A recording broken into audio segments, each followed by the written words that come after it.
na moja ya jambo muhimu kwenye maeneo ya uwekezaji ni maji. Maana yake upatikanaji wa maji kwenye maeneo ya wawekezaji inakwenda kutoa fursa ya wawekezaji kuendesha shughuli zao kwa uhakika zaidi. Pasipo maji maana yake hawawezi kujenga, na pasipo maji maana yake hawawezi kuzalisha. Sasa wewe unafahamu, japo ni kushukuru sana, jitihada zako nimeziona, kwa sababu uliagiza timu yako, na hapa nimpongeze mkurugenzi wa DAWASA ndugu yangu Bwile, manake mara tu baada ya kumuagiza tulikwenda naye kwenye maeneo haya na tukafanya vikao mara nyingi. Lakini najua kwamba miradi unayoisimamia ni mingi na ni mikubwa. Kwa hiyo yawezekana wawekezaji hawa wakakutana na changamoto ya maji, si kwa sababu hupendi kuwahudumia.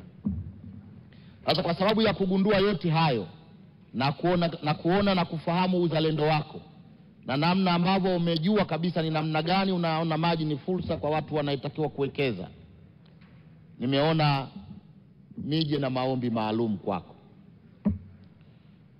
Tunayo kongani ya Modern Industry Park pale Mlandizi. Najua jitihada ambazo umefanya, na hasa katibu mkuu Engineer Dada Mwajuma, kwa kweli sijui nipongeze kwa kiwango gani. Manake watumishi hawa wamekuwa na usikivu wa pekee. Unapoongea nao unawaona ni namna gani wanaumia na kukosekana mafungu ya kuweza kutekeleza huduma hiyo. Sasa baada ya kugundua kwamba wewe waziri na timu yako, watendaji waliyekuwa wizarani, watendaji kina Bwile waliyekuwa kule wanaumia, kwa sababu wanaona kabisa kwamba kwenye eneo hili la uwekezaji tusipowahudumia tunapoteza fursa kubwa ya kuongeza uchumi wa wananchi, lakini pia uchumi wa taifa. Nikaona nije na mawazo. Wazo langu la kwanza, wawekezaji nchini hawahudumiwi na wizara yako peke yako. Kuna wizara ya uwekezaji, kuna wizara ya viwanda na biashara, upo wewe kwa maana ya huduma ya maji, lakini wapo watu wa nishati ya umeme.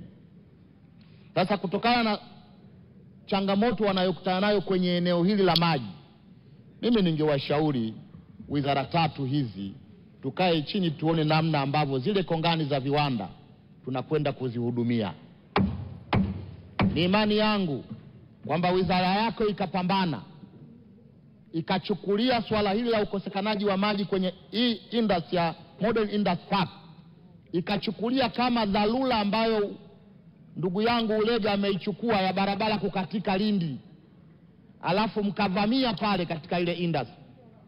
Lile eneo mkalichukulia kama dharura, mkatafuta namna ya kukwamua dharura hiyo. Inawezekana mambo haya yakenda, na dharura hazikwamuliwi kwa kukaa peke yako. Kwa hiyo ningeshauri sana hizi wizara tatu tukae haraka tuvamie pale. Kwa nini nasema tuvamie? Wale wamepata wawekezaji wanaotaka kuweka viwanda pale 113, lakini wengi kati yao wameshawaandikia barua kuvunja mikataba ya kuchukua yale maeneo kwa sababu hawana huduma ya maji. Sasa ni hasara kiasi gani tutaipata endapo watu hawa watashindwa kuwekeza? Kwa hiyo ningekuomba sana hili jambo tulichukue kwa dharura, na ningefurahi wakati unahitimisha ungesema hili jambo umelipokea kwa kiwango gani na dharura hii tunakwenda kuimaliza namna gani.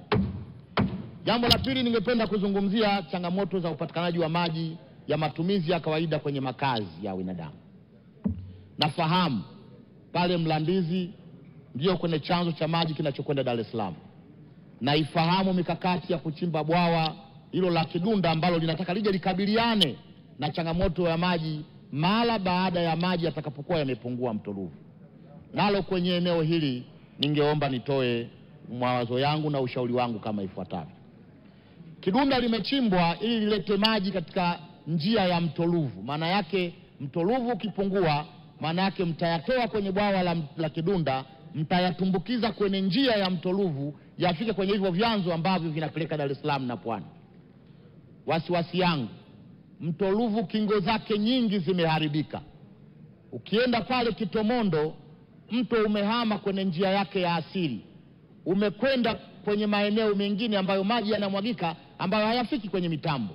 Kwa hiyo pamoja na ujenzi wa bwawa la Kidunda, msipolinda kingo za Mto Ruvu, msipokwenda kuziba pale Kitomondo ambao iko ndani ya eneo langu la jimbo la Kibaha Vijijini, maana yake maji haya yatapotea na kazi hiyo haitakuwa. Asante Mheshimiwa Michael. Hayo niunge mkono hoja, lakini kuombe utakaposimama unisaidie kufanya ufumbuzi wa haya nilioeleza. Asante. Mheshimiwa Ngenda, jiandae Mheshimiwa Kororo, jiandae Mheshimiwa Abula. Mheshimiwa Naibu Spika, nashukuru na mimi kunipa nafasi niweze kutoa mchango wangu katika bajeti hii ya Wizara ya Maji. Na kwanza naanza kwa kumshukuru Mwenyezi Mungu kwa kuendelea kutupa afya na uhai ili kuendelea kuwatumikia wananchi waliotuleta katika jumba hili. Mheshimiwa Naibu Spika, niruhusu nitoe pongezi nyingi sana kwa Mheshimiwa Waziri wa Maji, naibu wake, katibu mkuu na watendaji wao wote, ikiwa ni pamoja na mameneja na wakurugenzi wa mamlaka za maji katika maeneo yetu, ikiwa ni pamoja na mkurugenzi wangu wa mamlaka ya maji ya KUWASA kule Kigoma na RUWASA mkoa wa Kigoma. Mheshimiwa Naibu Spika, wakati mwingine tunaweza tukawa wananchi wanaotusikiliza wakawa wanatushangaa, labda wanatuona wakati fulani tuna move katika kulaumu sana na wakati fulani tuna move katika kupongeza sana. Lakini nilitaka niwatoe wananchi wasiwasi kwamba hiyo ndiyo kawaida ya kazi ya mwanadamu. Kazi ya mwanadamu ina maeneo yote mawili, kwa sababu kadiri unavyofanikiwa unakaribisha na changamoto nyingine za mafanikio.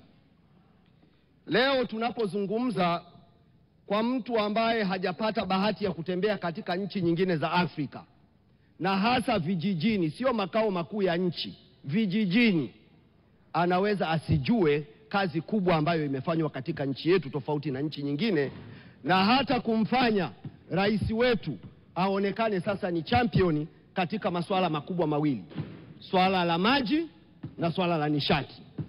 Hawa watu wanafanya kazi ya kuangalia vigezo vikubwa vya maendeleo kwenye sekta hizo, na ndio maana wanaweza kumuawadi rais wenu kuwa championi katika masuala hayo.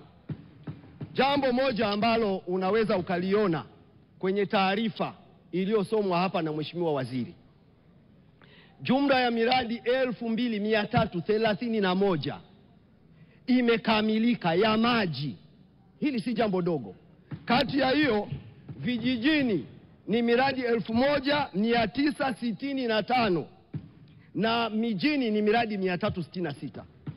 Lakini baada ya miradi hiyo kukamilika, imetutoa wapi katika asilimia za upatikanaji wa maji kwa wananchi wetu? Vijijini tulikuwa asilimia 70.1. Leo tuko asilimia 83 vijijini upatikanaji wa maji. Mijini tulikuwa asilimia 84, leo tuko asilimia 91.6. Hivi ndio vigezo vinavyoangaliwa na watu wanaojua masuala ya maendeleo duniani. Na hii nataka niliseme kwamba lazima uamue kwamba nafanya kazi ili watu wangu wapate manufaa, alafu nikabiliane na changamoto mbalimbali zinazotokana na manufaa hayo. Kwa mfano, unapotekeleza miradi ikazalisha madeni, lakini madeni ambayo tayari wananchi wako wanaendelea kupata huduma, madeni haya yanaendelea kulipika, na ukiingia kwenye mabenki haya, matajiri wote wakubwa ndio wanaodaiwa hela nyingi kwenye mabenki. Hakuna maskini anayedaiwa. Utakopa kwa lipi? Kwa hiyo ninachotaka kusema, nakubaliana na hoja ya wabunge wenzangu ya kuhakikisha kwamba tunapotenga bajeti tuiheshimu, tupeleke pesa kule zinakopelekwa. Lakini pale ambapo tunafanya mambo kwa manufaa ya wananchi wetu, tusiogope deni hata kidogo. Na hili nataka niliunganishe na hili la madeni ya taasisi. Ni ukweli usiopingika kwamba tunataka taasisi za umma zilipe madeni. Tunataka majeshi yalipe madeni. Lakini Mheshimiwa Aweso, mimi ni mtu wa kwanza ambaye si muumini wa kukwambia kakate maji kwenye jeshi. Jeshi ni chombo tunachokihudumia sisi wa Tanzania, na majeshi yetu ni fahari yetu, ni fahari yetu. Kazi yetu sisi, kama jeshi halijalipa maji, tunakwenda kwa wizara inayohusika, tunawaomba kama hela hazitoshi tuongeze zilipwe. Kazi yetu sisi ni kuhudumia majeshi yetu. Haya yametupa heshima kubwa, ni fahari yetu, na watu wengine hawajui majeshi ya Tanzania yanathaminika mpaka nje ya mipaka ya Tanzania. Kuna nchi ukiwaambia tunataka majeshi ya kulinda amani, wanasema tunakubali jeshi la Tanzania, sio jeshi la nchi nyingine yote. Ni jeshi la watu waaminifu, waadilifu, wenye uzalendo mkubwa. Hatuwezi kukata maji huko. Huko tunahakikisha kama maji hayajalipwa, tunaongea na waziri anayehusika, kama bajeti haitoshi tuwaongeze fedha walipe maji. Mheshimiwa, taarifa.